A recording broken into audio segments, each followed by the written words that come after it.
Hi, this is Chatterboxing. I'm Sean. It's my post-fight video for the Tyson Fury Deontay Wilder rematch from last night. Well, first of all, what a performance from Tyson Fury. That was punch perfect, phenomenal. Now, I thought he was going to win the fight. I thought he was going to win by stoppage, but I didn't expect it to be as easy or as dominant as that. I mean, that was a brutal, one-sided beating. He started off the fight exactly as he said he did, as he said he was going to do. He went straight at him. I thought he was going to fight a bit more conservatively, so I expected him to stop him, but I expected it to be a bit more drawn out. I thought he was going to pick him off at moments and fight like that, but at the same time, give himself a bit of space and try and avoid some punches and try and break him down slowly and then put it on him in the later round. But no, he literally just went at him from the first bell, which made Wilder very uncomfortable. Wilder obviously knew that this was going to be a different Fury physically, someone who was actually in shape, strong, ready to fight, not like the first time. So when Fury did come out, put it on him, push him back, hit him with hard punches, I think immediately he's realised straight away, I'm in a proper fight here. I don't know if he was overconfident going into it, because the way he talks, he seems like he is, but I don't know. But definitely that first round from Fury and that the way he started the fight definitely kind of shook him up a little bit, and he won that round, hit him quite hard a few times. Wilder landed a couple of, at least one decent right hand, didn't really do much. Fury straight back on him. Wilder was trying to jab to the body, which was a good idea, and he was trying to jab or trying to throw the right hand earlier, which was good tactics, but he didn't really have any answer for being pushed back. There was basically nothing he could do about it. Fury was just bigger, stronger, more skillful, more determined, and Wilder just can't fight on the back foot. Like his biggest weakness is balance, or a lack of balance. You've seen that like in all his fights. I said in the my prediction video that when Wilder's defense is basically being taller and having longer reach than his opponents, and he can just kind of like lean out the way, and like then he gives himself time. He's always got that deterrent as well. Like people don't want to just rush in, so he can lean out the way, and then he can sort out the mess that he's made with his feet. In this fight, he wasn't able to do that because Tyson Fury is able to hit him quite hard from range, and then he could just come over the top. Wilder couldn't really just sort of lean out the way, and his feet would get him into trouble. He was getting caught up on the ropes. He was squared up. He was just a sitting duck, really. So that was the weakness that obviously they exploited by going forward. Obviously, that was accentuated by him getting dropped hard in the third round, and that messed up his balance even more. So from that point on, it was just a beating. He was just getting no real defence. He didn't really have, his head, he was just getting bashed back. Wasn't really avoiding anything. Wasn't really landing much himself. Didn't really look like he knew where he was. He was just getting knocked down to the body. He was just getting bullied, pushed over. Fury would hit him hard, and then Wilder would try and grab him, or Fury would grab him and just lean on him and just drain him. It was just a perfect fight fought by Fury. The referee did his best to protect Wilder in there, let's be honest. He kept trying to break them up. He kept trying to give him more time. He took a point. I don't know why he took a point off him, but it was just basically give Wilder a bit more time to recover. He did everything he could, but he just couldn't do it. It was just a real beating. There was a great performance of Fury. He's now beaten him twice, realistically. He outboxed him the first time. Second time, just comprehensively just battered him. So that's going to be difficult for Wilder to come back from psychologically. Now, you do have obviously people, just styles make fights, and some people are just more difficult than others.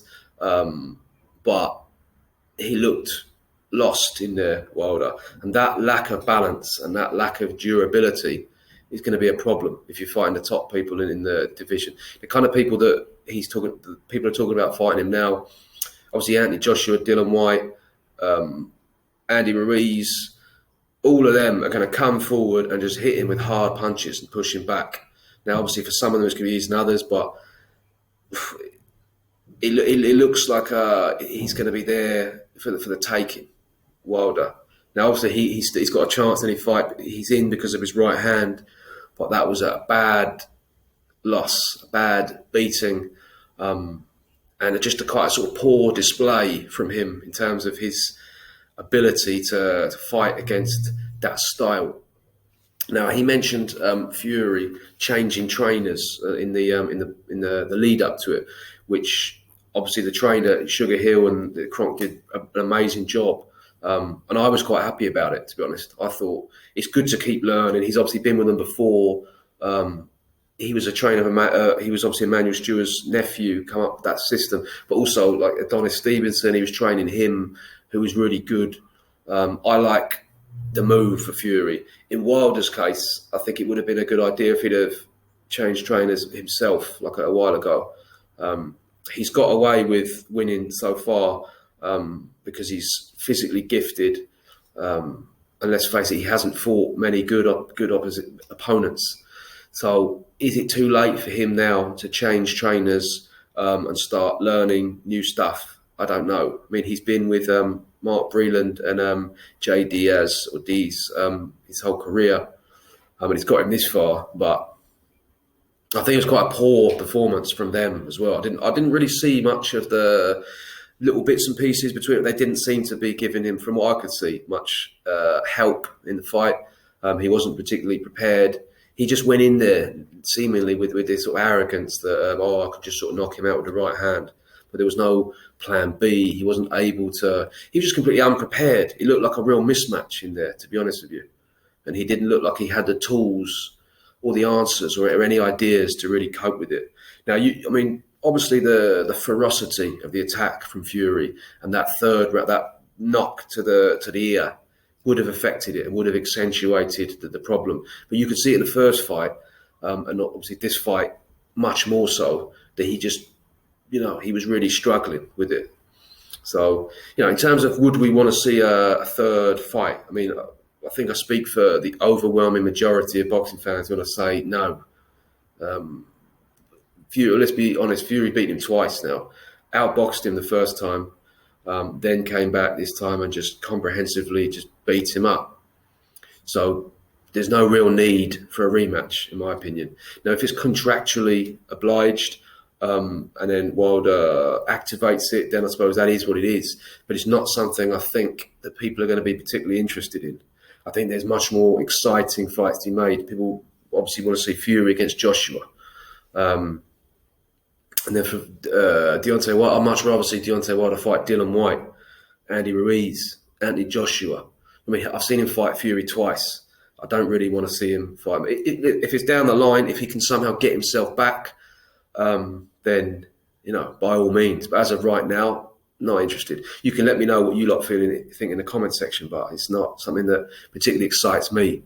I think that's going to be psychologically a very difficult one for Wilder. I mean, physically as well. Physically, he took a real beating. I mean, to be honest with you, I think his corner could have pulled him out before.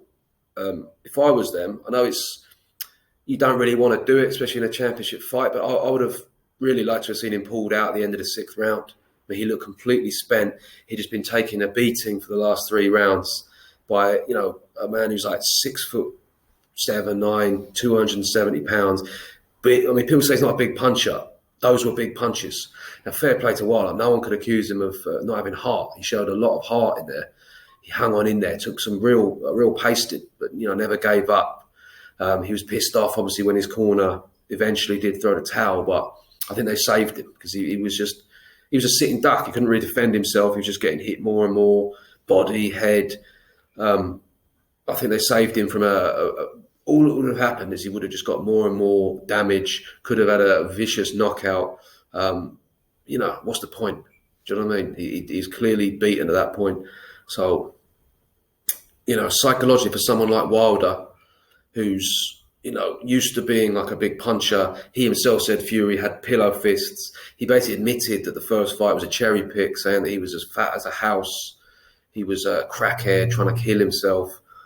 Now knowing that this was the real Tyson Fury, if you like, and that happens, he's going to look at if he's honest with himself, that the level of opposition up until this point, and he will probably start to doubt himself quite a lot. Now, how he comes back from it, obviously, I don't know.